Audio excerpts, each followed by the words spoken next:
Now let's discuss about recycling the risk. When you decide what risk are you going to use for each trade. So let's say you are going to use a 2% risk for each trade, and this 2% it's exactly in here from your entry to your stop loss. And in the moment when this trade is open, let's say you see a signal forming on another asset. Let's say you see a signal forming on the Canadian index, but because your risk is here in this trade, you cannot take that trade on the other asset when it's going to form. There is nothing you can do. You cannot take another 2% risk on another asset because that's going to be 4% risk now on your account. So that's not according to any trading management or trading rules. It doesn't matter if it's a different asset because it's your account that's at risk on two different assets. And many times if you have something, if something happens in the world, some breaking news, generally all the assets are going to incorporate that news and they are going to move probably in the opposite way. That's why you don't want to take those kind of risks. You want to be smart with your risk. And let's say that in the next day here, so this is the second day of your trade and you are in profits. I'm going to drag this so we can see better. But this is, you are here in this day, you are in profits and you feel very good. You're confident about this trade and you are going to take your stop loss and move it to break even. So now on this trade, your risk is 0.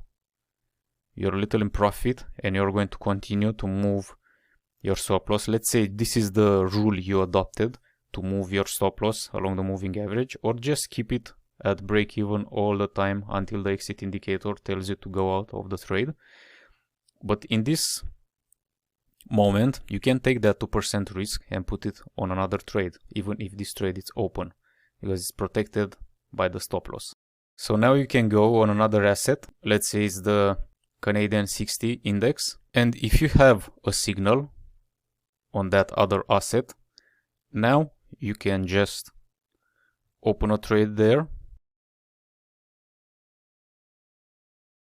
and add this 2% risk here. And then if the market goes up and you decide to move your stop loss to the moving average, next day is going to be here, next day is going up a little more, so you're going to continue to move your stop loss.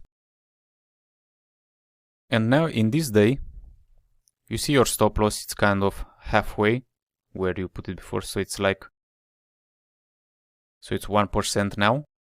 This is the risk now, and the trade it's in profit, so it's looking good.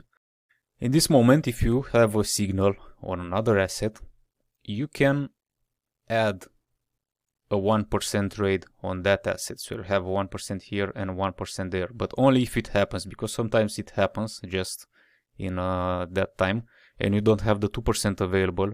But if you have the 1% available, that's okay, just open a 1% trade.